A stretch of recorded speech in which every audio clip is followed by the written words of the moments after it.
Alright, so finally got the Ingram to go with Griffin here.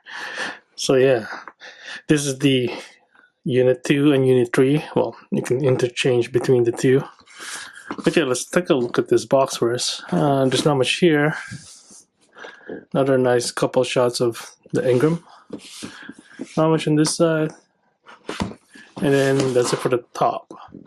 But you could also open up the front here. So you can see the Ingram with a lot of accessories on the side here. Then you have a couple of images there for Unit 2 and Unit 3. Anyways, that's it for the box. Let's go crack it open. Alright, so this is what you get in the box. You have your warranty sheet here. Then you have instructions.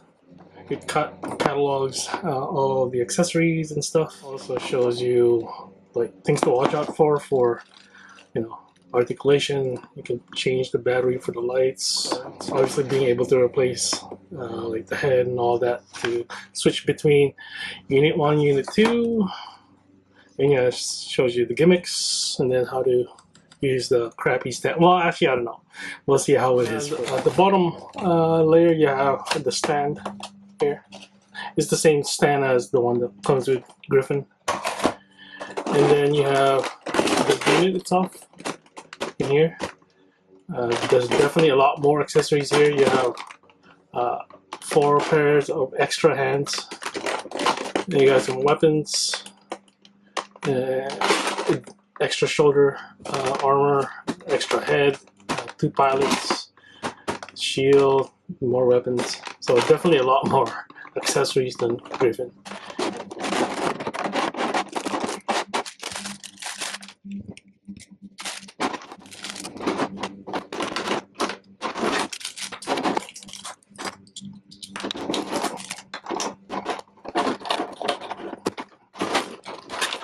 Alright, so these are all the stuff from the main tray. So let's just look at the accessories individually first, and then yeah, we'll look at the unit itself.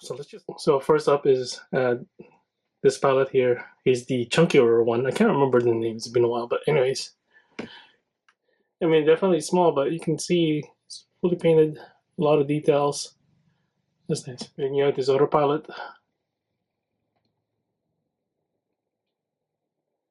Also small, but still well painted for the size. Even has a ponytail back there, so it's pretty neat.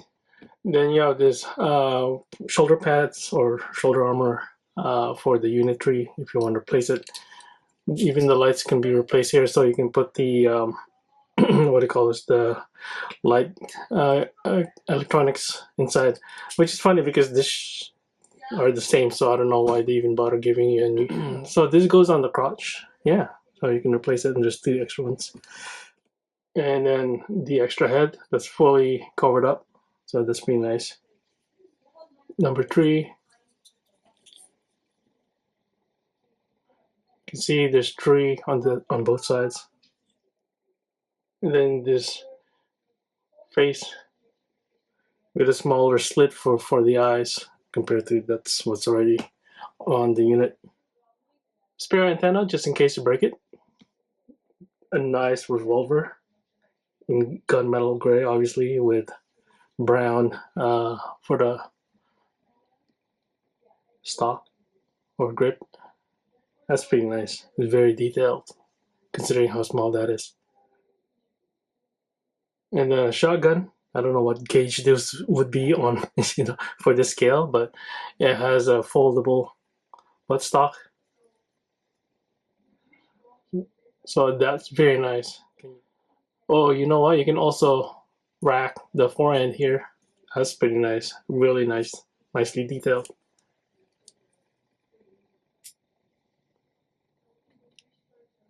It's all gunmetal gray too. You have the baton here, or a nightstick in collapse mode, and then in extended mode. Even this, there's like multiple colors here for the grip and for the stick itself, so that's pretty nice. And then the shield with some characters here, and then the logo. I guess screws. And the attachment, it's metal. So yeah, so it's very nice. And finally, 8 spare hands, obviously differently posed. You know, you have like splayed kind of trigger hand there. So yeah, so there it is. And yeah, it looks pretty awesome. Let's just do a slow spin here. Yeah, I still kick myself for not buying the Yamato version, the 1:24 scale, when it came out like about 20 or so years ago. Yeah, that was like, at least as far as I can remember, it was around 200 something bucks, 220 or whatever. Now it's just insanely priced. Anyways, but you know, this one is also really good too, and at a smaller scale, but I guess be more manageable at 1/35 scale. Yeah. So as you can see, that's the head. It's very nice. There's even like details behind the green visor. So and then you have a number 2 on the side here, with some letterings on the, I guess, antenna here. AV98 Ingram. Then you have cloth-like material for covering the, you know, delicate material, I guess, like for example the hydraulics in there. You can see the seat inside in green, or maybe not, it's kind of dark, but yeah, I can see it. Then you have like windows in the front here, that's also clear, and that one, oh, you can fold it in or you can fold it out. That's really nice. You can also do this. Alright, so yeah, a lot of gimmicks here. And then you have the star there in gold. And then you have like some grills here in silver. It looks metal. Sounds like metal, but yeah, it's really nice. And then more translucent red there. Oh yeah, I almost forgot the shoulders here. Apparently this lights up, but yeah, we'll try that out later on. The number 2. I'll probably keep it at number 2. And then you can see more of the cloth-like material to cover the joints and stuff. Very nice. And then some more red translucent plastic here. You have, I guess, the license plate for for this unit. So that's pretty neat. And a plaque there. Can we actually see it? Yeah, you can see the plaque over there. Again, pretty crisp. Oh yeah, you can definitely see the cloth-like material here. It's really nice. You have a winch at the bottom of the crotch here. And then the legs, the feet, side here. There's some lights, I guess, in the back of the ankles. Nice. Obviously, you're gonna have to have a license plate on the back as well. And then more letterings. Number 2 on the side there. You can pull this out and swing it up and swing this down. So, but yeah, you can see the cockpit there. That's pretty nice. Yeah, there's even some paint and details in there. Some green, some gunmetal gray. That's crazy, but yeah. Alright, so let's try to put in the Unit 2 pilot. So unlike Griffin, you just open it up and you should just be able to slide the pilot in and up. Although it's quite tight. But it's possible.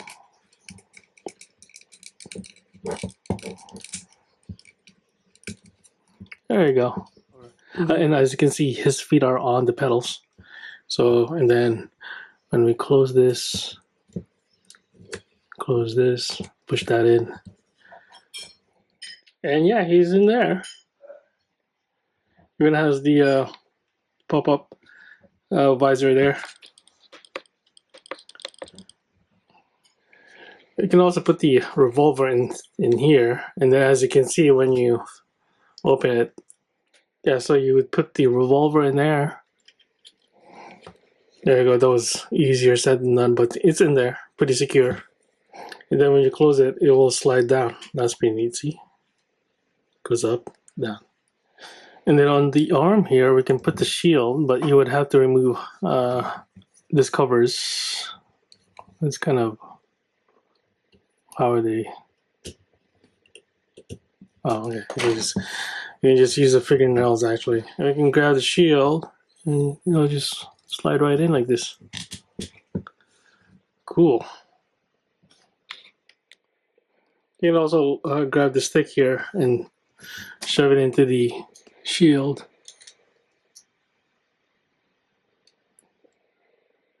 Well, it's easier if you just pull this out first, and then you can see how it's going in. It's quite tight though, so.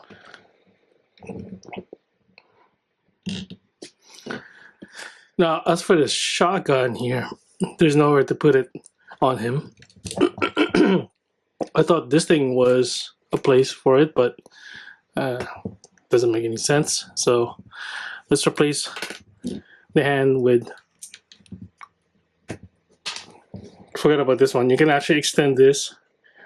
This makes the arm long enough to be able to reach the hand. So yeah, that's pretty neat. But anyways, you can close that, and he can hold the shotgun like this. And then we can place the other hand with this one. So yeah, so you can basically shoot from the hip like that. And if you zoom out, that looks pretty good. You can also do this, have the stock against his shoulder. So that's pretty nice. Oh, I found some batteries here. These are AG ones, and it'll need 2 AG ones on each side. So let's give it a try. And I have exactly 4. Nice. So you pull that out.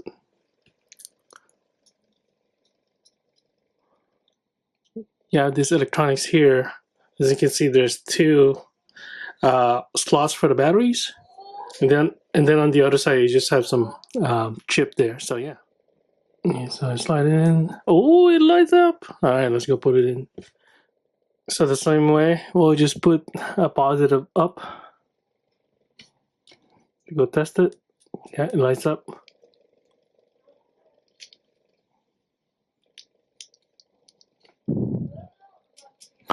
All right, let's go turn that on. Put that there. Turn on the other side. Let's turn off some lights. There you go. So here he is.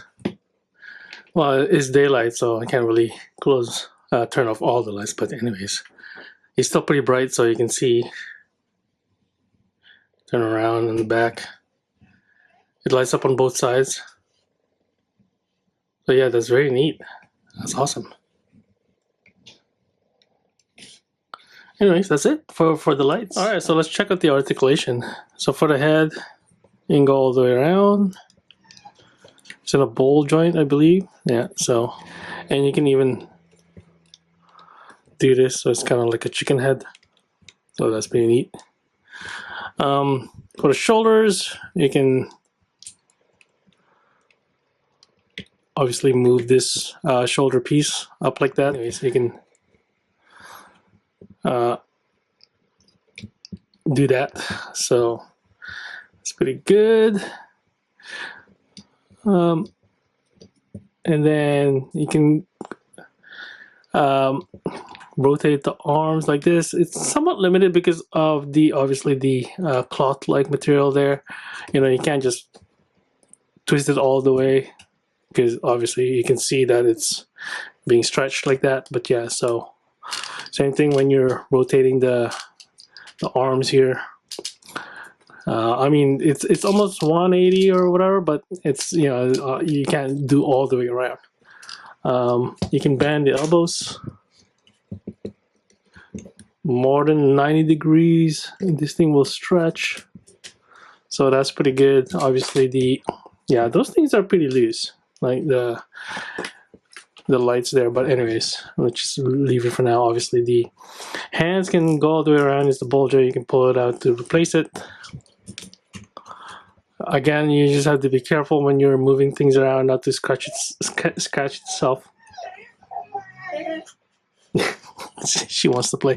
Anyways, for the waist, you can look down like this, so it has ab crunch, but you can also rotate it. It's a little bit tight.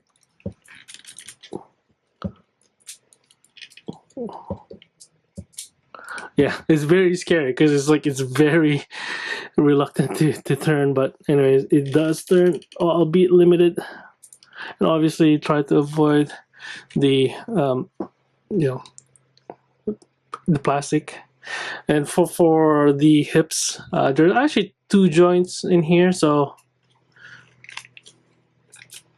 you can do that. So the one joint is a little bit closer to the center, and then obviously the other one's closer to the leg. So you can see that he can do this. So if it ever is standing like awkwardly to one side, then this is probably it. But anyways, you can kick all the way up, probably even more. So yeah, very flexible. And then to the side like this, so it can definitely do the Van Damme. Again, if you shifted it down, then the armor piece has somewhere to go. So, and then it can also obviously go to the back. The cloth-like material is less of a hindrance in this case. As you can see, there's enough give in there for you to do all of this. And then for the knee, is double jointed, almost 180 degrees. That's almost touching, but it's not touching. It doesn't. There's no rotation except for the, you know, closer to the hip. And then for the feet, you can rock side to side like this. You can angle this, I guess, armor piece, and then the heel or the toes can also rotate there like that. So yeah, but yeah, that's it for the articulation. It's very well articulated actually, so probably even better than the Griffin. And you're not, and it has a lot less like pointy bits that would stab your hands or scratch itself with. But yeah, you know, really nice articulation. So let's do some size comparison. You know what? I almost forgot about the stand because I really didn't like it the last time, but maybe this one's better. Anyways, for the stand, you have there's adjustment here. You can push that in like that, and then you can slide up and down, and then you lock it down by pushing it down like that. Obviously, this thing rotate as well, and this thing will pull out, and then it stops, and then to push it back in, you basically press. Oh, geez, it's one of those things I get. There you go. You really have to like push it down a lot for it to let you slide in. Like basically push it down like that. So there you go. Anyways, you can put it here like this, and then this would go behind. Oh, okay. So this one doesn't rotate. So for it to rotate, you have to pull it out like this and then shove it back in again. So obviously there's a downside to that method. This will loosen up a little eventually, and it'll just easily slide to the right, and then it'll fall right? So it's like a really bad and lazy design.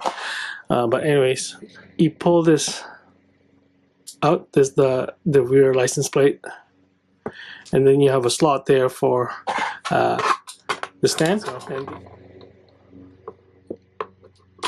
Okay, so this one's a little bit tighter than the other one. Yes, yeah. So it's in there now. I don't know how long it can retain its tightness, but it's not moving. It's not falling. So yeah, I think it's a little bit better. Yeah, okay, so it's pretty secure actually, and kind of surprising considering how bad the other one is. But obviously, you can have a little bit more dynamic kind of pose, you know, or something. I mean, they don't really fly, so it's kind of weird to to use this. But anyways, yeah. All right, for size comparison, let's start with our standard here, which is G1 Optimus Prime Missing Link Edition. Sticking with the Transformers theme here, Masterpiece Soundwave. Another 80s legend, yeah, Gunbuster here. Well, legend to me at least. This one is Bandai Soho Chikoken. Something a little bit different, Psycho Gundam from the fixed figuration line, definitely bigger. Last and certainly not least is Griffin from the same line, and the sole reason I'm wearing gloves on my right hand. But yeah, as you can see, they're about the same height. Griffin is a little bit taller, but he's a little bit wider because of his wings. He's a little bit chunkier, but because of the backpack and everything, Ingram here is definitely more compact. But chunkier legs, chunkier body. This one's a little bit slender. On the other side, yeah. So interesting is that Griffin here is $20–$30 more expensive than the Ingram here. All right, so that's Patlabor Ingram, a Unit 2 entry, currently in the Unit 2 configuration. But yeah, I really like this figure. You know, not just to go with Griffin. Actually, I bought Griffin to go with this unit. And yeah, and you know, I was always a fan of the show and the movies, but yeah, it's been a while, so I don't remember a lot about it. But I always liked the design. And yeah, oh, this thing turned off, but I guess the battery is getting weak. You know, anyways, unlike Griffin, this one comes with a lot of accessories. Obviously not as much as some Soul Chikoking from Bandai, but still quite a bit. And obviously, as you can see, there's some light gimmick on it too. You know, the gimmick on the leg there to pull out the revolver and all that stuff. I guess the only thing missing is the winch gimmick that was present in the original, well, not original, but for the Yamato. But you know, that one was a lot bigger scale, and this thing keeps dying. So maybe we should stop talking soon. But anyways, yeah, I quite like this, and it seems like the stand works better as well. I guess the battery is quite old, but anyways, yeah, you know, and obviously it's like I said earlier, it's $20 or $30 cheaper in Canada compared to Griffin, and so you definitely seems like you're getting a lot more a bang for your buck here. What else can I say aside from like it's a really cool figure? Anyways, that's it. Thanks for watching. Bye.